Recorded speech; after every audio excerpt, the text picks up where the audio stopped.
America का Venezuela पर attack और ऑपरेशन मादुरो के इनसाइड स्टोरी क्या है, ये मैं आपको बताती हूँ। देखिए, खुद डोनाल्ड ट्रंप बहुत उत्साहित हैं इस ऑपरेशन के सफल हो जाने के बाद।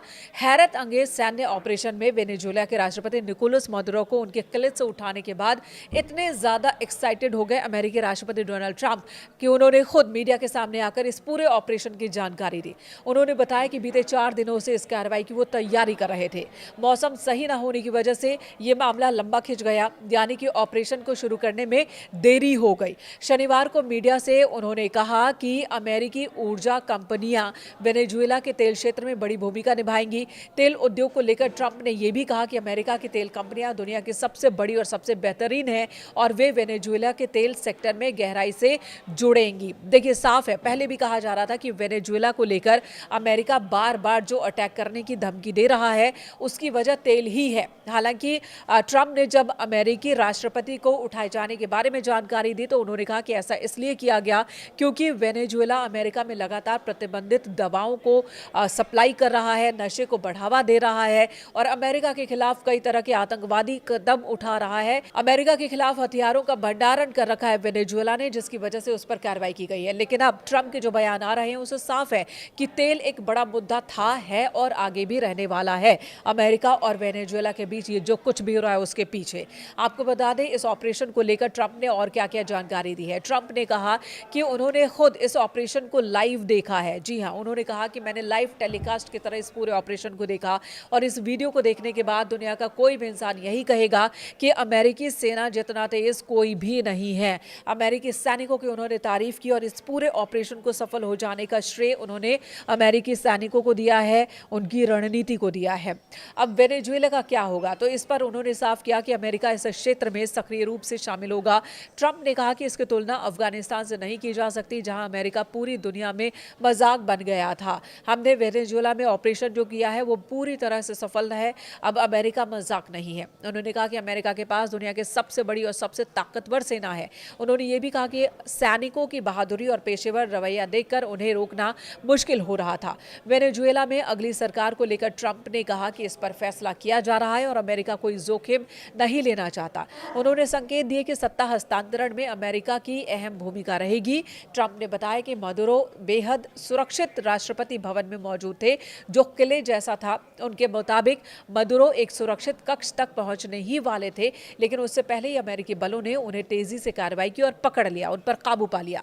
ट्रंप ने यह भी कहा कि जरूरत पड़ने पर स्टील की दीवारों को काटने में भी हमारे जो सैनिक है वो सक्षम है। भारी ब्लू टॉर्च तक तैयार हमने कर रखे थे। जॉइंट चीफ ऑफ स्टाफ के अध्यक्ष जनरल डैन केन ने कहा कि इस मिशन की महीनों तक तैयारी की गई। अमेरिकी बलों ने मादुरो की दिनचर्या, ठिकानों और सुरक्षा व्यवस्था का गहन अध्ययन किया था, सीन क्रिएट किया था, रिहर्सल किए थे हमने और उसके बाद इस ऑपरेशन को अंजाम दिया है। हमने ये सुनिश्चित किया कि इसमें कहीं कोई गलती ना हो, कहीं कोई गुंजाइश ना रहे गलती की। ट्रंप के मुताबिक ऑपरेशन पूरी तरह से अंधेरे में अंजाम दिया गया। उन्होंने दावा किया कि काराकास शहर की लगभग सारी लाइटें बंद कर दी गई थी। हालांकि वेनेजुएला के उपराष्ट्रपति डेल्सी रोड्रिगेज ने नागरिकों और सैन्य कर्मियों के मारे जाने का दावा किया है। ट्रंप ने कहा कि अमेरिकी पक्ष को कोई जान माल का नुकसान नहीं हुआ। कुछ सैनिक जख्मी हुए लेकिन सभी सुरक्षित लौट आए हैं।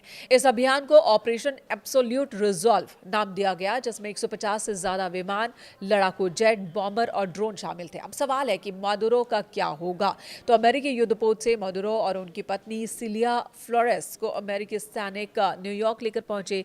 मादुरो को न्यूयॉर्क की जेल में रखा जाएगा। उन पर न्यूयॉर्क के सदर्न डिस्ट्रिक्ट कोर्ट में मुकदमा चलाया जाएगा। अमेरिका की अटॉर्नी जनरल पॉम बॉन्डी ने कहा कि मादुरो और उनकी पत्नी पर न्यूयॉर्क के सदर्न डिस्ट्रिक्ट में ड्रग्स तस्करी, अन्य गंभीर अपराधों के आरोप में पहले से ही मुकदमे दर्ज हैं। डोनाल्ड ट्रंप ने कहा कि वो मादुरो को 4 दिन पहले ही पकड़ने वाले थे, लेकिन मौसम की वजह से ऑपरेशन को टालना पड़ा। ट्रंप ने ये पूरा ऑपरेशन फ्लोरिडा में अपने टीवी पर लाइव देखा। ट्रंप ने कहा कि सब कुछ एक टीवी शो की तरह था और मादुरो को बंधक बनाने के बाद ट्रंप ने वेनेजुएला पर कब्जे का दावा किया। अमेरिकी राष्ट्रपति डोनाल्ड ट्रंप ने वेनेजुएला में अमेरिकी शासन का ऐलान किया। वेनेजुएला में ऑपरेशन मदुरो पर डोनाल्ड ट्रंप ने कहा कि तानाशाह को हटाने के लिए ये ऑपरेशन चलाया गया। मदुरो और उनकी पत्नी पर न्यूयॉर्क में अब मुकदमा चलेगा। ट्रंप के मुताबिक वेनेजुएला में जब तक हालात ठीक नहीं हो जाते हैं तब तक वहां का शासन अमेरिका ही चलाएगा। वेनेजुएला में हुए ऑपरेशन पर ट्रंप ने यह भी कहा कि ये कोई और देश नहीं कर सकता था, ये अमेरिका ही कर सकता है।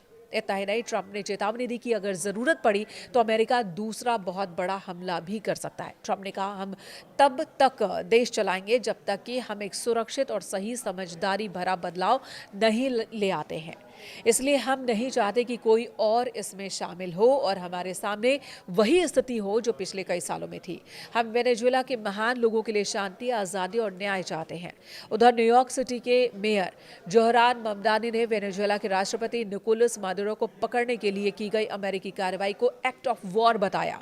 जोहरान ममदानी के मुताबिक ये कदम अंतर्राष्ट्रीय और अमेरिकी कानून दोनों का उल्लंघन है। न्यूयॉर्क सिटी के मेयर ममदानी ने कहा कि किसी संप्रभु देश पर अकेले हमला करना युद्ध जैसा कदम है और ये देश और अंतर्राष्ट्रीय कानून का उल्लंघन है। इसी के साथ ममदानी ने यह भी बताया कि उन्हें इस ऑपरेशन और मदुरो को न्यूयॉर्क में हिरासत में रखने की जानकारी दी गई। ऑपरेशन एब्सोल्यूट रिजॉल्व की टाइमलाइन, ऑपरेशन में 150 से अधिक लड़ाकू विमान शामिल थे, ये तमाम जानकारियां हैं। अब आपको बता दें दुनिया के बाकी देशों का किस तरह का रिएक्शन इस ऑपरेशन पर रहा है। तो रूस ने इसकी आलोचना की है, निंदा की है। रूस के राष्ट्रपति पुतिन का कहना है कि वेनेजुएला पर जिस तरह का अटैक अमेरिका ने किया है वो बहुत ही गलत है, ऐसा नहीं होना चाहिए था। वहीं भारत ने अपने नागरिकों के लिए एडवाइजरी जारी की है कि वो वेनेजुएला की यात्रा से बचें। अब बड़ा सवाल ये है कि आखिर अमेरिका ने वेनेजुएला पर अटैक क्यों किया। तो जानकार कह रहे हैं कि देखिए, ट्रंप जो भी वजह बताए, प्रशासन अमेरिका का कुछ भी वजह बताए, गिनाए और उन पर कार्रवाई करे, लेकिन एक बहुत बड़ी वजह है तेल का भंडार। वेनेजुएला के पास जितना तेल भंडार है अमेरिका और चीन के पास मिलाकर भी उतना नहीं है। जी हाँ, ओपीईसी के मुताबिक वेनेजुएला के पास 303 बिलियन बैरल तेल का भंडार है, जो दुनिया का सबसे बड़ा तेल भंडार है, जो सऊदी अरब और अमेरिका के कुल तेल रिजर्व से कहीं ज्यादा है। रॉयटर्स के मुताबिक देश ने पिछले एक दशक में तेल निकासी में गिरावट दर्ज की और बीते साल नवंबर तक सिर्फ 9 लाख बैरल प्रतिदिन तेल का निर्यात किया है। ट्रंप की नाराजगी इस बात को लेकर थी कि वेनेजुएला में जो अमेरिकी तेल कंपनियां थी उन्हें बाहर कर दिया गया था। ट्रंप का एक वीडियो वायरल हो रहा है जो 1 साल पुराना है, जिसमें ट्रंप कह रहे हैं कि हमारी तेल कंपनियां जो कि वेनेजुएला में काम कर रही थी उन्हें बाहर कर दिया गया और ये बिल्कुल भी ठीक नहीं है। हम वेनेजुएला में अपनी तेल कंपनियों को वापस पाना चाहते हैं, वहां के अपने तेल भंडार तक अपनी पहुंच बनाना चाहते हैं। अब ये वीडियो फिर से वायरल हो रहा है। वहीं ट्रंप के दावे के बाद वेनेजुएला ने राष्ट्रपति मादुरो और उनकी पत्नी के जिंदा होने के सबूत मांगे हैं।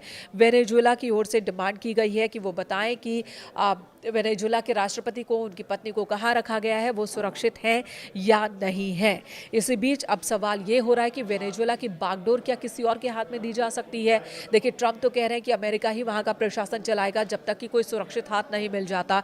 इसी बीच वेनेजुएला में चर्चा हो रही है कि वेनेजुएला के राष्ट्रपति निकोलस मादुरो और उनकी पत्नी के कब्जे में आने के बाद और देश से बाहर जाने के बाद विपक्षी नेता मारिया कोरेना को देश में नए नेता के रूप में जगह मिल सकती है और उनके हाथ में ये जिम्मेदारी जा सकती है।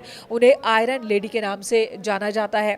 57 साल की है मारिया नोबेल, जो शांति पुरस्कार से सम्मानित भी की जा चुकी हैं। तो इस तरह से वेनेजुएला के भविष्य को लेकर तरह तरह के कयास लगाए जा रहे हैं। वहीं दुनिया भर से प्रतिक्रियाएं भी आ रही हैं अमेरिका के इस अटैक पर। हालांकि आपको बता दें कि ये पहला मामला नहीं है जब अमेरिका ने किसी देश पर इस तरह से अटैक किया और वहां के राष्ट्राध्यक्ष को अपने हिरासत में ले लिया है। इससे पहले कई बार अमेरिका इस तरह के कदम उठा चुका है। 40 साल पहले पनामा के तानाशाह को भी इसी तरह से अमेरिका ने पकड़ा था, जिस तरह से मादुरो को पकड़ा है। और इस तरह के कई और एग्जाम्पल्स हैं जब अमेरिका ने दूसरे देशों पर अटैक किया, जिसमें सद्दाम हुसैन का भी एक बड़ा उदाहरण है। और एक बार फिर अमेरिका ने अपनी ताकत दिखाई है वेनेजुएला पर अपना कब्जा बढ़ाने की नीयत से।